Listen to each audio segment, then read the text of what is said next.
प्यारी बहनों, प्यारे भाइयों, आप काफी समय से मेरा इंतजार कर रहे हैं, इसके लिए आपका बहुत बहुत धन्यवाद। इस सभा में आपका स्वागत। श्री आनंद शर्मा जी, श्री कुलदीप पठानिया जी, श्रीमती आशा कुमारी जी, श्री नीरज नैयर जी, श्री यशवंत खन्ना जी, श्री करतार सिंह ठाकुर जी, श्री विजात कन्वर जी, श्री अश्विनी ठाकुर जी, श्री भजन सिंह जी, श्री कमल ठाकुर जी और मंच पे विराजमान सभी नेतागण, सभी पदाधिकारीगण, आप सबका भी इस सभा में स्वागत। एक बार मेरे साथ कहिए, माँ दुर्गा की जय, माँ दुर्गा की धन्यवाद। लक्ष्मी नारायण भगवान की, भगवान भोलेनाथ जी की। यहाँ आकर बहुत खुशी हो रही है। मेरा दिल वैसे भी हिमाचल में ही रहता है, घर दिल्ली में है, चलिए घर हिमाचल में भी है, लेकिन इस घर में दिल ज्यादा रहता है, यहाँ आने का बड़ा दिल करता है। तो जब भी मैं हिमाचल आती हूँ तो मुझे बहुत खुशी होती है। हाँ, देखिए, आपका प्रदेश बहुत सुंदर प्रदेश है, आपका हुनर भी बहुत है, आप शिक्षित भी हैं और हर तरह से आपके प्रदेश की ओर पूरा देश देखता है, क्योंकि यहाँ की जो सभ्यता है उसमें एक तरह से जो सादगी और जो ईमानदारी है वो शायद पूरे देश भर में सबसे ज्यादा है। और मैंने भी अपने अनुभव में ये देखा है कि आपके जो समाज की सभ्यता है, आपके रहन सहन के जो तरीके हैं वो बहुत सुंदर और शालीन है और इससे पूरे देश को सीखना चाहिए। जो भी नेता यहाँ आता है, खास तौर से चुनाव प्रचार के लिए, वो ये बात जरूर करता है कि ये देव भूमि है और वीरों की भूमि है, और ये सही बात है, एक गंभीर बात है जिसे समझना बहुत जरूरी है। ये एक कहने का तरीका नहीं होना चाहिए कि कोई भी आया कह दिया और चले गए। ये बात गहरी इसलिए है क्योंकि ये देव भूमि है और देवताओं की जो कृपा होती है वो हमेशा ईमानदारी पे होती है, ईमानदार लोगों पे होती है। जीवन सच्चाई से जियो, ईमानदारी से जियो, तभी भगवान की सारी कृपा आपके साथ, आपके ऊपर रहती है। तो आपकी ये जो भूमि है इसे देव भूमि कहते हैं क्योंकि यहाँ की एक परंपरा है, एक सभ्यता है, एक सुंदरता है जो दैविक है। वीर भूमि इसलिए कहते हैं क्योंकि आपने हमेशा अपने प्रदेश से सरहद पे अपने बेटों को भेजा हमारी धरती की रक्षा करने के लिए, हमारे देश की रक्षा करने के लिए। यहाँ के बहुत जवान शहीद हुए, उन्होंने जान दी अपने देश के लिए, और इसलिए आपकी धरती वीर भूमि कहलाई जाती है, जहां से सैकड़ों वीरों ने हमारे देश के लिए, उसकी अखंडता के लिए, उसकी रक्षा के लिए लड़ाई लड़ी। तो अगर आपके प्रदेश में ऐसी सरकार आए जो ईमानदार न हो, जो सच्ची न हो, जो आपके प्रति श्रद्धा न दिखाती हो, तो आप क्या कहेंगे? आज आम चुनाव है, आप लोकसभा के प्रत्याशी को चुनने जा रहे हैं, लेकिन साथ साथ हिमाचल प्रदेश में 6 बाई इलेक्शन भी हैं जिस पर आपकी जो प्रदेश सरकार है उसका भविष्य निर्भर है। तो दोनों लोकसभा और जो बाई इलेक्शन है उनके संदर्भ में मैं आपसे बात करना चाहती हूं। क्योंकि जब आपने अपने प्रदेश की सरकार चुनी तो आपने बदलाव के लिए, एक नई तरह की राजनीति के लिए अपना मत डाला, अपना समर्थन दिया।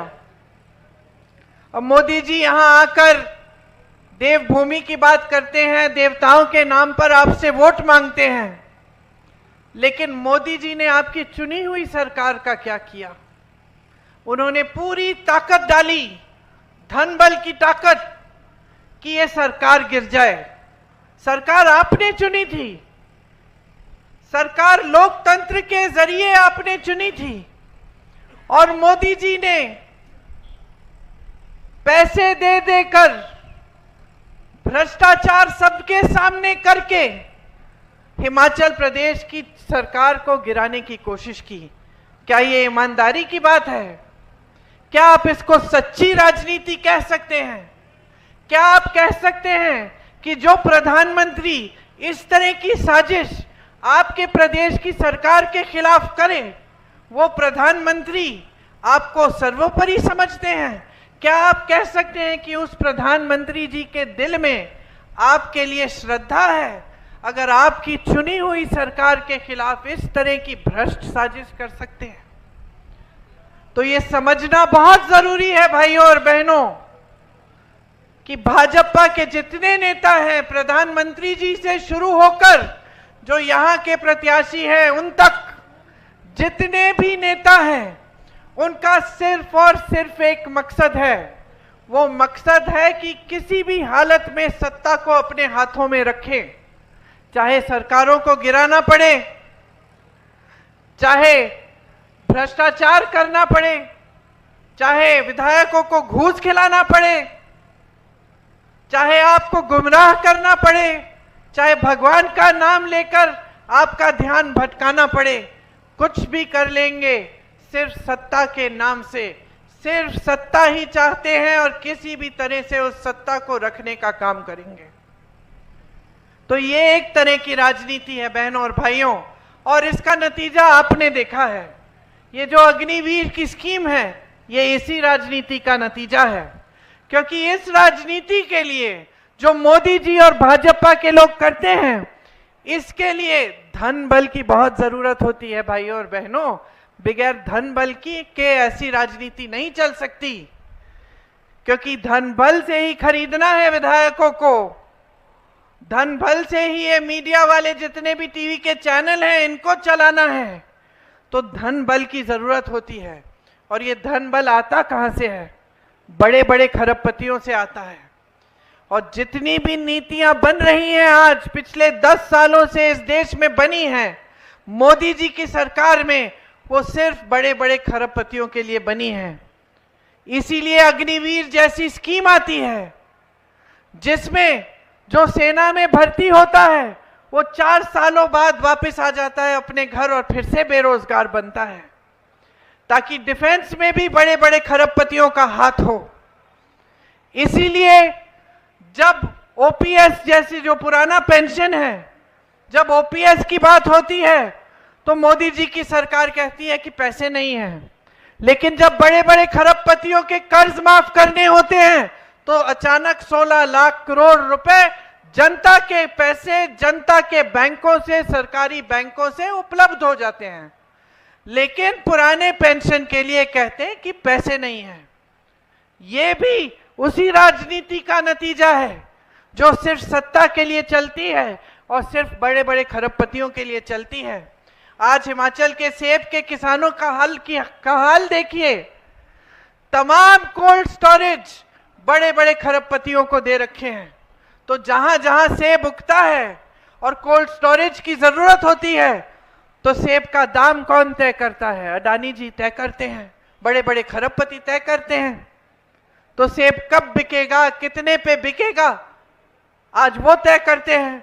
आपको अपनी उपज का सही दाम नहीं मिलेगा, क्योंकि बड़े बड़े खरबपतियों के लिए ये भी नीतियां बन रही हैं।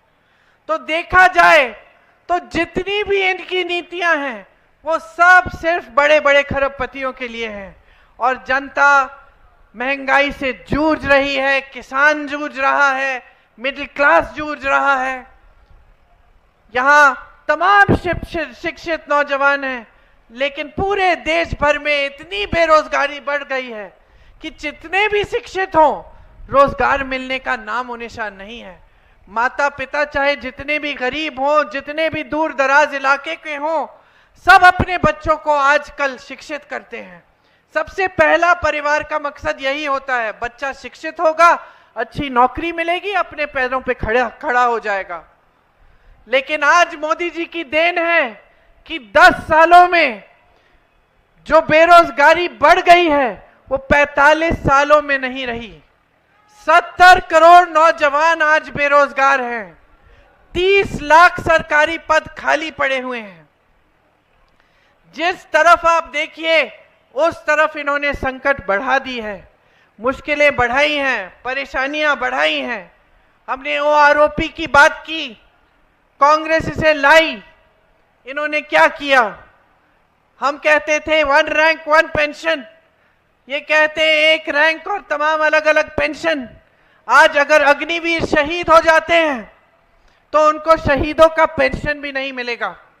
इन्होंने शहीदों में भी फर्क कर दिया है कि एक तरह का शहीद और एक दूसरे तरह का शहीद।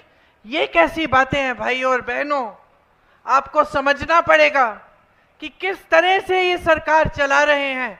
आज सेना में भर्ती होते हैं, चोट लग जाती है, उस वजह से डिसेबिलिटी हो जाती है, डिसेबिलिटी का पेंशन भी इन्होंने खत्म कर दिया है। तो अलग अलग पेंशन भी बना दिए हैं। हर तरफ आपकी मदद करने के बजाय, आपका समर्थन करने के बजाय, आपको मजबूत करने के बजाय आपको कमजोर किया जा रहा है। मोदी जी यहां आते हैं, मानिए कि पर्यटक की तरह भ्रमण करने आ रहे हैं, अपना कैमरा निकालते हैं और कैमरे से मोदी जी फोटो खींच रहे हैं और मोदी जी की कोई और फोटो खींच के पूरा वायरल कर रहे हैं कि देखिए मोदी जी पहाड़ पे खड़े होकर कैमरे से फोटो खींच रहे हैं। आपको मालूम है उन्होंने अपना पोस्ट डाला कैमरे से फोटो खींचते हुए, पीछे गाना क्या बज रहा था उन्हीं के पोस्ट में? किसने सुना? चंबा कितनी दूर। बिल्कुल सही गाना था, क्योंकि मोदी जी कट गए हैं पूरी जनता से, और चंबा की जनता से तो पूरी तरह से कटे हुए हैं। उन्हें आपके संघर्षों के बारे में कुछ नहीं मालूम। आप कैसे जीते हैं, कैसे महंगाई का सामना करते हैं, कैसे बेरोजगारी का सामना करते हैं, उन्हें कुछ नहीं मालूम। आपके क्या हुनर है उन्हें यह भी नहीं मालूम।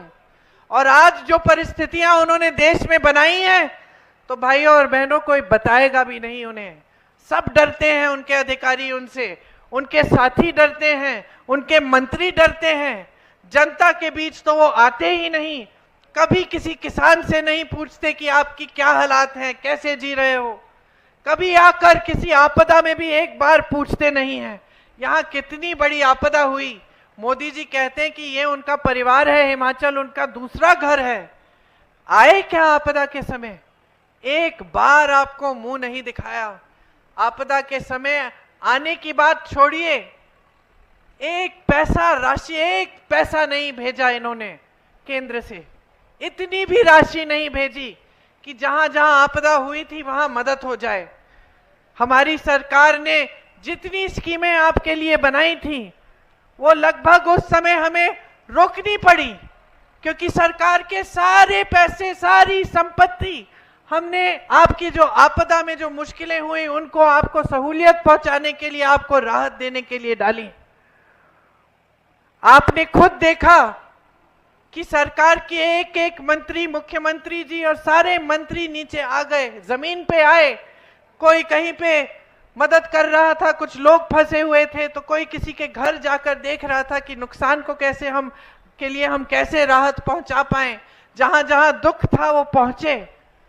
और मैं ये नहीं कह रही हूं भाई और बहनों कि ये कोई बड़ी बात है, यही नेताओं का कर्तव्य होता है।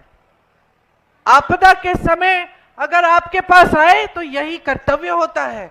यही हमारी कांग्रेस पार्टी की बहुत पुरानी परंपरा है। पंडित नेहरू जी, जिनकी आज पुण्यतिथि है, जो इसी मैदान पे जो आए थे अपने जमाने में, इंदिरा जी, उन्होंने हमको क्या सिखाया?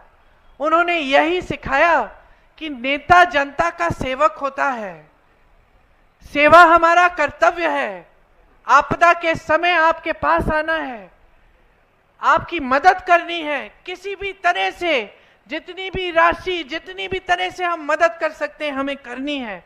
और आपने देखा कि हजारों करोड़ रुपए प्रदेश के खर्च हुए, क्योंकि इतनी बड़ी आपदा आई, बहुत समय में ऐसी आपदा नहीं आई थी। कितना नुकसान हुआ मैंने देखा, मैं हर जगह गई थी, मैंने देखा कि कैसे घर टूट गए थे।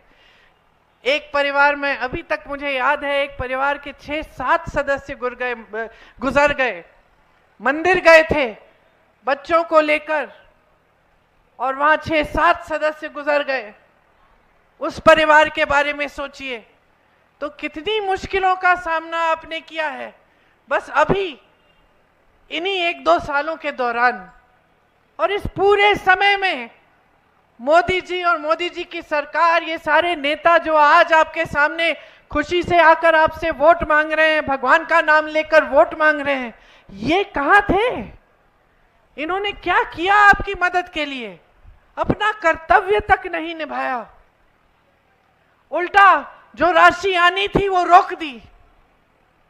आज अगर हमारी प्रदेश सरकार जो गारंटी हमने आपको दी थी उसको पूरा करने का काम कर रही है, तो ये एक बहुत बड़ी बात है, क्योंकि इससे पहले जो आपदा आई थी उससे बहुत बोझ पड़ा है हिमाचल की अर्थव्यवस्था पे।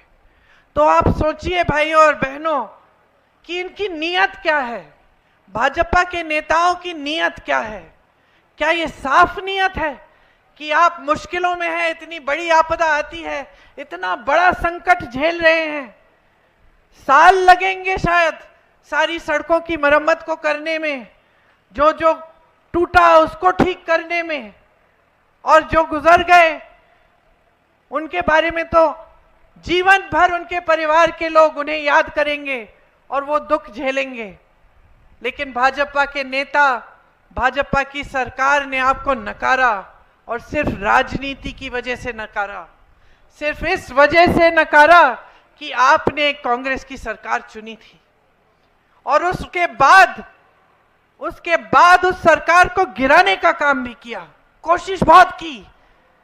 ये तो हमारी सरकार एकजुट रही और हमारे विधायक एकजुट रहे काफी हद तक, इसलिए हमारी सरकार बच गई।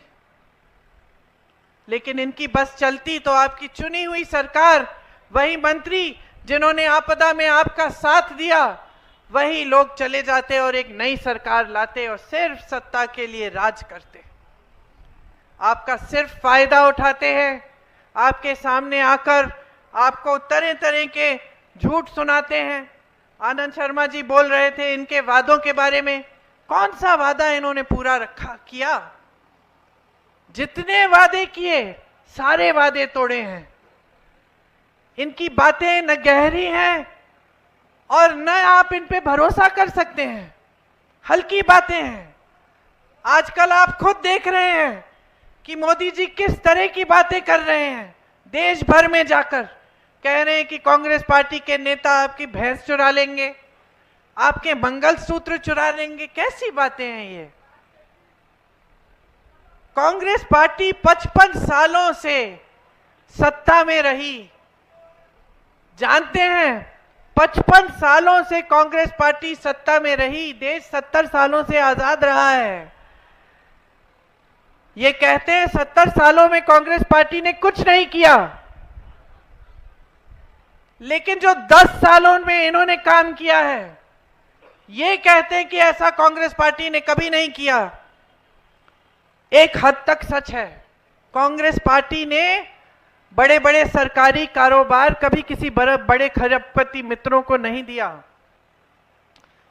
जो इन्होंने 10 सालों में काम कर डाला, नाम लीजिए सरकार के, जो देश के जो कोयले के खदान, बड़े बड़े बंदरगाह, हवाई अड्डे, सब कुछ अपने बड़े बड़े खरबपति मित्रों को सौंप दिया।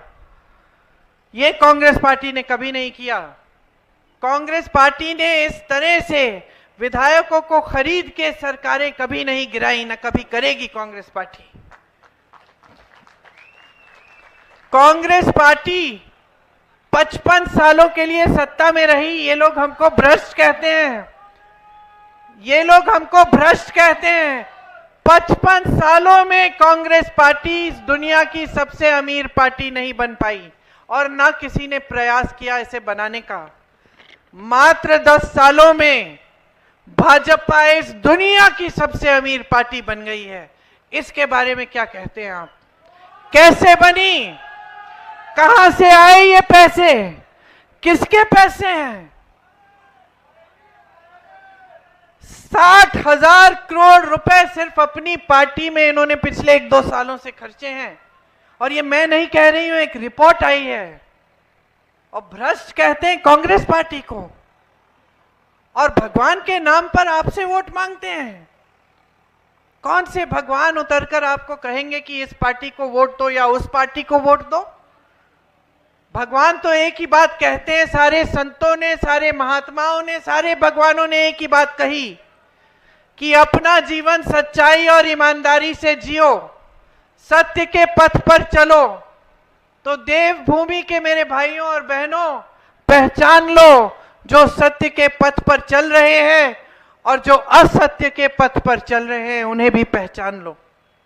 यहां हिमाचल में इतने बड़े बड़े काम हुए, आईआईटी खुला, कांगड़ा में निफ्ट खुला, एम्स खुला, सिल्क सेंटर यहां आया, टी बोर्ड के हेडक्वार्टर्स आए, यहां जवाहरलाल नेहरू मेडिकल कॉलेज आया। ये सब किसने बनाया? ये 70 सालों में देश भर में IIT, IIM, ISRO, DRDO, Bhakra Nangal dam, आप नाम लीजिए, बड़ी बड़ी संस्थाएं किसने बनवाई? कांग्रेस पार्टी ने बनवाई। भाजपा के नेता आके एक बार एक संस्था का नाम ले लें जो उन्होंने बनाई। नड्डा जी आए थे, उन्होंने कहा कि जो मेडिकल कॉलेज है जवाहरलाल नेहरू जी के नाम, वो उन्होंने बनवाया है। बताइए, सुबह से शाम तक तो इनके सारे नेता पंडित नेहरू को गाली देते रहते हैं। मेडिकल कॉलेज बनाया कांग्रेस पार्टी में ने, और ये कह रहे हैं, श्रेय लेना चाहते हैं, कह रहे हैं कि इन्होंने बनाया, क्योंकि इनके नाम एक चीज नहीं है। एक आईआईटी, एक एम्स, एक बड़ी सड़क, एक बड़ी संस्था, एक चीज नहीं आपको कहने के लिए। सिर्फ ये कह सकते हैं कि हां, जो भी कांग्रेस ने बनाया था हमने अपने बड़े बड़े खरबपति दोस्तों को दे दिया। आपके सामने चुनाव के समय आते हैं तो आपके काम की बात तक नहीं करते। बेरोजगारी शब्द आप उनके मुंह से निकलते हुए कभी नहीं सुनेंगे, महंगाई शब्द कभी नहीं सुनेंगे। कांग्रेस पार्टी इस बार देश भर में कुछ स्कीम लागू करना चाहती है। आपको याद होगा कि जब यहां चुनाव हुए थे तो हमने कहा था कि हर गरीब परिवार में जो सबसे बड़ी महिला है उनके खाते में हम 1500 रुपए डलवाएंगे। थोड़ा समय लगा, लेकिन ये काम अब शुरू हो गया है और हिमाचल में ये बजट में भी पास हो गया है और कुछ जगहों में देना शुरू भी हो गया है। हम कह रहे हैं कि इसी तरह से देश भर में गरीब परिवारों में जो सबसे बड़ी महिला है उसके खाते में 8,500 रुपए हर महीने डलवाएंगे। जो सरकारी नौकरियां हैं उनमें से 50% हम महिलाओं को दिलवाएंगे। जो आशा बहू, आंगनवाड़ी और मिड डे मील की महिलाएं हैं उनका मानदेय बढ़ाएंगे और केंद्र से दुगनी राशि भिजवाएंगे। आज किसानों को अपनी उपज का सही दाम नहीं मिलता। हम एक कानून लाएंगे जिससे आपको ये जो एमएसपी है, न्यूनतम समर्थन मूल्य, ये कानूनी तौर पर मिलना पड़ेगा। ये आपका अधिकार बनेगा। आपको भुगतान नहीं मिलता जब नुकसान होता है। हम 30 दिन के अंदर अंदर पूरे देश भर में किसानों के नुकसान का पूरा भुगतान कराएंगे। जब नुकसान होता है 30 दिन बाद आपको पूरा भुगतान मिलेगा। आपके कर्ज माफी के लिए एक स्थायी आयोग बनेगा जिससे अगर किसान को कर्ज उठाना पड़े तो वो किसी भी समय उस आयोग में जाकर उसकी सुविधा ले पाएगा। श्रमिकों के लिए देश भर में हम 400 रुपए का न्यूनतम दिहाड़ी का कानून लाएंगे। उससे कम दिहाड़ी आपको कोई नहीं दे पाएगा। जिस तरह से हमने गांव में मनरेगा का काम किया और उसे बहुत मजबूत बनाया था, लेकिन मोदी जी के राज में वो कमजोर हुआ है, मनरेगा के पैसे नहीं मिलते। हम फिर से मनरेगा को मजबूत बनाएंगे और शहरों में भी हम शहरी मनरेगा लागू करेंगे ताकि शहरों में भी आपको 100 दिन के रोजगार की गारंटी मिले। हमने राजस्थान में जहां हमारी सरकार थी वहां 25 लाख का स्वास्थ्य बीमा हमने शुरू कराया था। उससे जनता की बहुत सुविधा हुई। 25 लाख तक जितना भी इलाज था, हार्ट की सर्जरी, ब्रेन की सर्जरी, कैंसर के लिए जो इलाज ट्रीटमेंट, वो सारा हो पाया और उसके लिए जनता को एक भी पैसा नहीं देना पड़ा। मैं ऐसे लोगों से मिली जिनका पूरा ट्रीटमेंट हो गया था और उन्होंने कहा कि दीदी सिर्फ मुझे पहचान पत्र बनाने के लिए पैसे देने पड़े।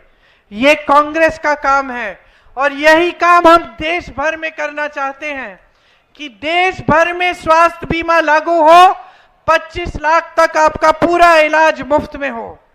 नौजवानों के लिए जो 30 लाख पद आज मोदी जी की सरकार में खाली पड़े हैं, उन पदों को भरने का काम कांग्रेस पार्टी सबसे पहले करेगी। और जो स्नातक पास बच्चे हैं उनके लिए एक अप्रेंटिसशिप का प्रोग्राम लाएंगे ताकि स्नातक पास होते ही आपके हुनर को बढ़ाने के लिए आपको एक नौकरी मिलेगी जिससे आपको 1 लाख रुपए सालाना मिलेंगे जब तक आपकी स्थायी नौकरी नहीं होती।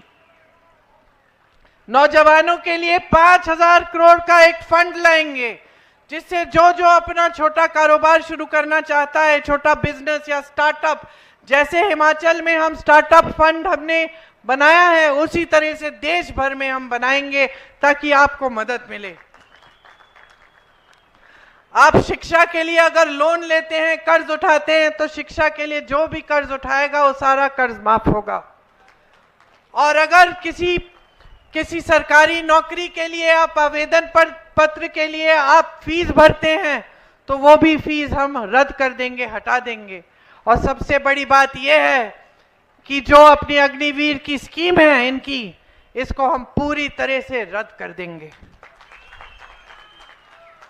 तो देखिए, आपने एक बहुत बड़ा निर्णय लिया प्रदेश सरकार के बनाने के समय। आपने निर्णय लिया कि आप एक सही, सच्ची और ईमानदारी राजनीति लाएंगे अपने प्रदेश में। आप लाए और आप देख रहे हैं कि तमाम मुश्किलों के बावजूद कि भाजपा कभी सरकार गिराने की कोशिश करती है, कभी आपदा के लिए जो राशि आनी चाहिए वो रोक देती है, कभी ये जो आपका जो ओपीएस है जो हमने लागू किया, इसका जो एक पेंशन का जो फंड होता है उसको रोक के रखती है। लेकिन तमाम मुश्किलों के बावजूद हमारी सरकार दिन रात आपके लिए काम कर रही है और ईमानदारी से कर रही है। ये निर्णय आपने लिया, ये आपकी जागरूकता का नतीजा है कि आज प्रदेश में एक अच्छी ईमानदार सरकार चल रही है। इसलिए मैं आपसे आग्रह करने आई हूं कि जो आप अगला निर्णय लेने जा रहे हैं, जो आप लोकसभा के चुनाव में अपना वोट डालने जा रहे हैं, उसको भी पूरे विवेक और पूरी जागरूकता से डालिए। कांग्रेस पार्टी के प्रत्याशी आनंद शर्मा जी ने अपने कार्यकाल में बहुत किया हिमाचल के लिए। ये जो मैं गिन रही थी, एम्स, आईआईटी, ये सब, इनमें से तमाम ऐसी संस्थाएं हैं जो इनके कार्यकाल में ही यहां पे आई। इनको आगे बढ़ाइए, कांग्रेस का प्रत्याशी चुनिए, कांग्रेस की भारी बहुमत से केंद्र में सरकार लाइए ताकि ये सारी जो केंद्र की तरफ से गारंटी हैं इनको भी पूरा करने का काम हम शुरू कर पाएं और आपके जीवन में हम सुविधा लाएं, आपको मजबूत बनाएं। धन्यवाद। जय हिंद।